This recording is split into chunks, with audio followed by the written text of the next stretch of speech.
Namaste, dzień dobry, assalamu alaikum, ciao, hola, konnichiwa. Good morning, good morning, good morning. How are you today? It's Ken at 10. First of all, sorry I'm a bit late, 2 minutes late. It's 2 minutes past 10 on Friday, the 26th of November. A very good morning to you and welcome to Ken at 10. If you haven't been here before, we broadcast daily with James Alexander, estate agents, and every weekday we talk to you about what's going on with the UK property market, both nationally and locally. And if you're coming back once more, well, thank you so much for returning yet again. Friday, as many of you will know, is Friday. It's my favorite day of the week. We love a Friday. Why? Because it's great expectation for the weekend for me. I love looking forward to the weekend on a Friday.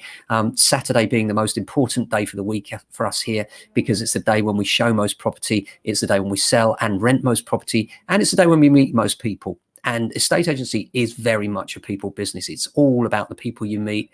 It's a people business and we love dealing with people. And today is one of those days where we spend a lot of time ringing people, getting in touch with people, talking to them about what they've seen already, what their aspirations are for the properties they're looking at, properties that they're looking to sell, how we can help, what we can do better than they're currently maybe doing with their current agent. Now let's get on to the property news for the day. The big news this week is actually about the electric car regulations, which is really interesting and particularly good news if, like me, you think it's probably the way forward for UK transport infrastructure with cars.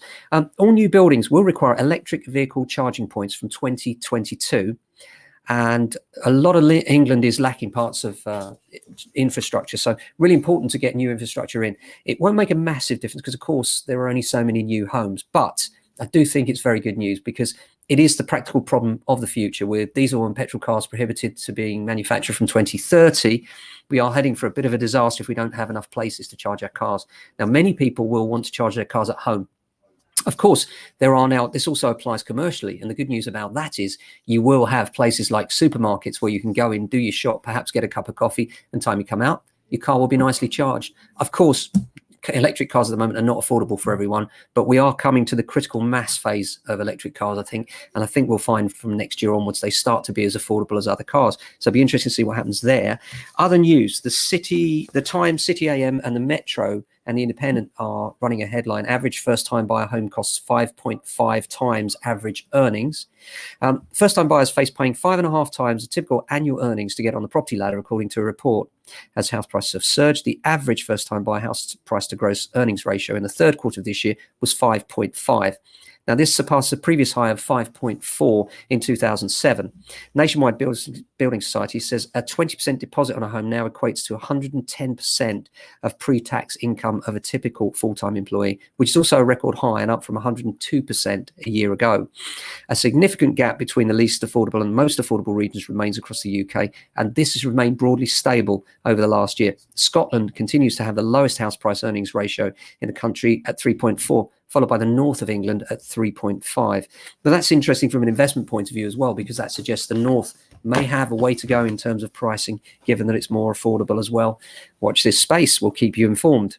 House building falls to 5-year low. It's an article in the Telegraph, and figures from the new department, the Department for Levelling Up Housing and Communities, which is the new housing area for the government.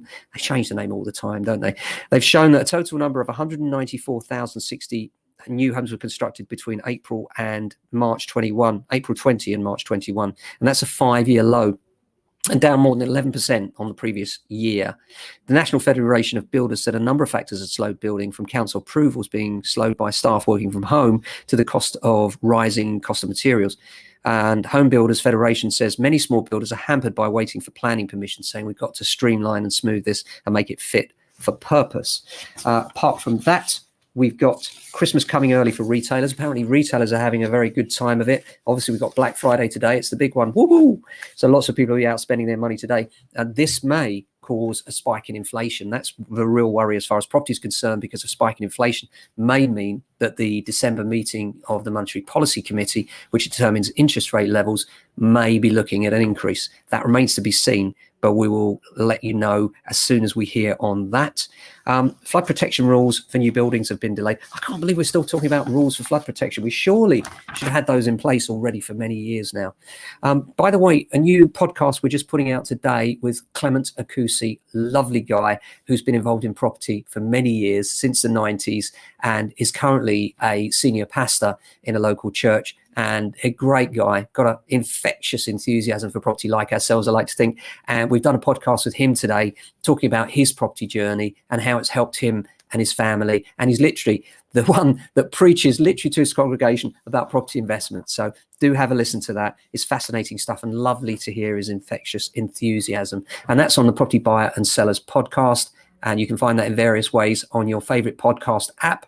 And one of the ways to find that is if you just go to search Ken Hughes podcast on Spotify or look up the Property Buyer and Sellers podcast, something to pop in the car while you're driving along. Hope you enjoy it.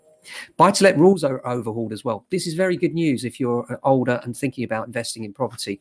One of the problems for a lot of pensioners these days is that they can get no real return for their cash sum they've got in the bank. Now, mortgage lenders have eased rules, and this has prevented many retirees in the past from investing in buy-to-let properties.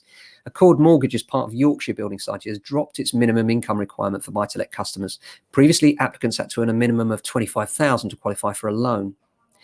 Chris Sykes of Mortgage Broker Private Finance said, and by the way, it's not financial advice, of course, it is a welcome change for many. Those who treat buy-to-lets as their pension wouldn't qualify for finance, although Accord previously, but would now.